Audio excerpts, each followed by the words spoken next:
Each candidate will have 2 minutes to conclude, and will be in reverse order from the opening statements. So we will start with Julie Rossiter. And this is 2 minutes. I am proud to have the opportunity to run for the office of trustee of the Orinda School Board. I am proud to have my 3 children going through the Orinda school system.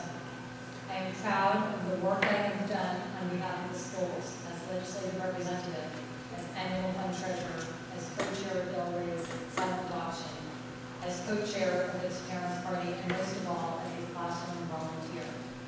I am proud to be part of a community that makes education the highest priority. These are challenging economic times. Our state funding has been cut by $3 million over the past 3 years.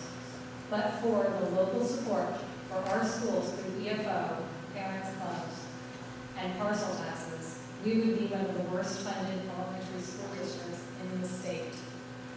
Yet we have succeeded as one of the best districts in the state due to the tireless commitment of the current board, the excellence of our teachers, and the ongoing generosity and support of our community.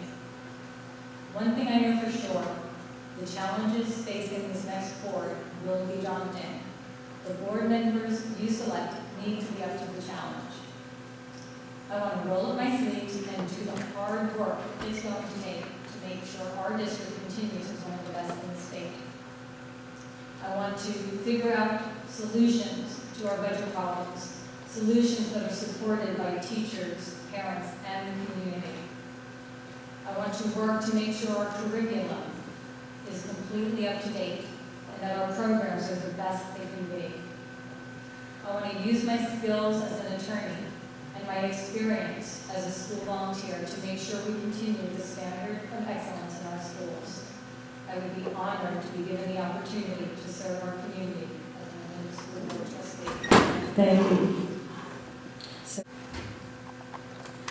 In closing, I'd like to thank you again for your time this evening and being here.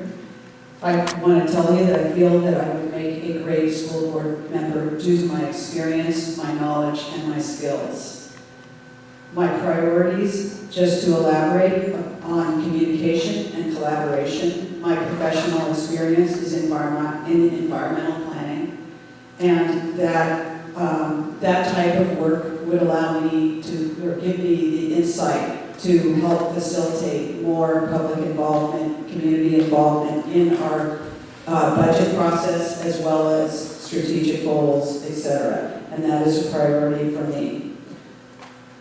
Another priority for me is fiscal responsibility. I have a lot of experience from being on, not only being on the ledge team, as I mentioned, being on the high school budget advisory committee, and from attending our own OUSD school board meetings consistently for the last 5 years. I do understand the budget. I report consistently at our OAS site council, which I'm on now, on these issues. I was previously also on the Glorietta site council for 2 terms, 4 years before that. As far as strategic improvement, that is what I feel we need to do. We can't try to accomplish everything at once, especially in the budget climate that we're in, but we need to focus on our strategic priorities. And the most important single factor for student success, which is the school board's role to ensure student achievement and learning in the classroom, is a good classroom teacher. And I feel we need to do everything we can to support our teachers and their efforts in the classroom.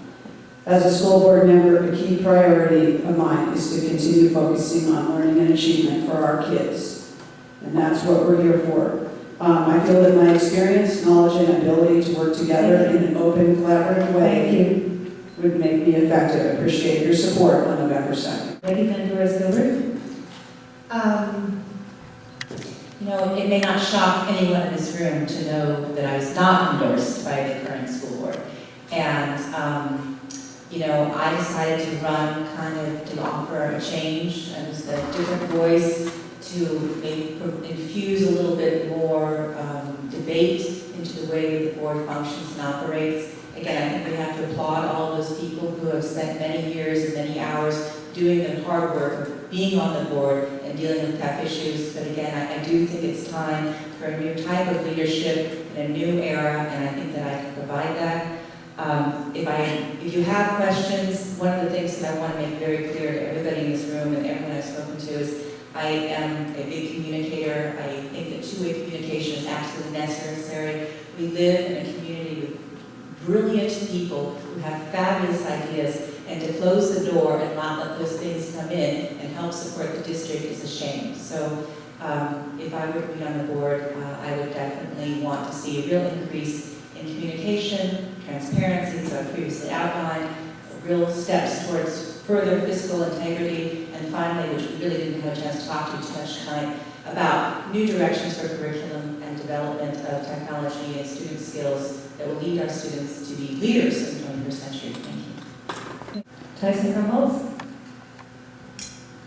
Well, education, innovation, and volunteerism I try to wrap it in my daily life. I'll say that tonight we focused on the people that showed up today, but I'm committed and dedicated to showing up and putting my efforts, expanding them to Orinda's kids for the next 4 years.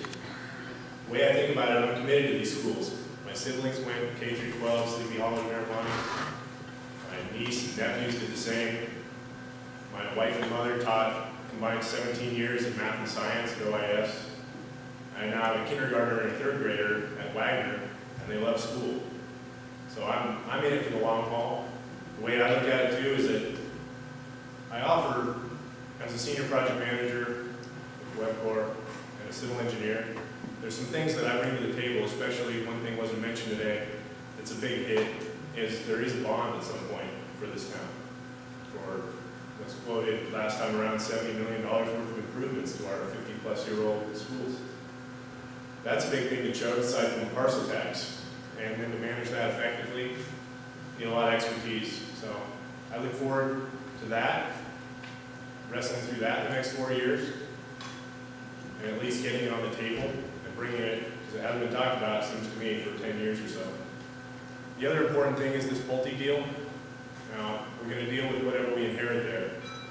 But once it is in construction and once things are moving forward in design, no one else on this board knows better, and no one else on the existing board knows better, that if you slow that process down, it's going to cost everybody in this room money.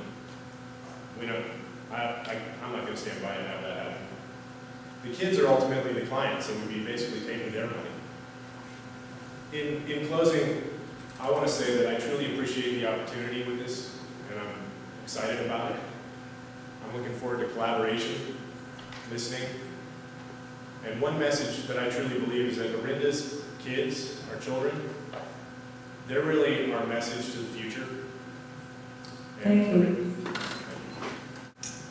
And Chris Severson, please. Let me start off by saying how grateful I am for the K-12 education that I received in Orinda. I'm grateful for all the hard work that the community and the parents and the teachers have put in, and I'm grateful for the financial contributions that everyone in Orinda, through the parcel taxes and through the parents' donations, have put in. I believe that the past is prologue, and we have a rich tradition of success here in Orinda. Our schools are fabulous. It's why a lot of us are here. I think as we work together, we can continue that success. I think the things that will, in particular, help me to work well as a school board trustee. I'm an advocate of every child and in every school. I don't have any particular agenda that I'm here to champion. I am collaborative, and I believe I've shown that I've worked well with the parents, with the administration, with the teachers, and that as we bring all those minds together, we can continue to do fantastic work here. And I also, it's what I do every day. I listen to people's concerns, and I try and resolve them, and I think I do that well. Let me say that I hope I have your support on November 2nd. And finally, thanks to all of you for coming. Thanks for all that you do here in our schools and in our city. Thanks. Thank you.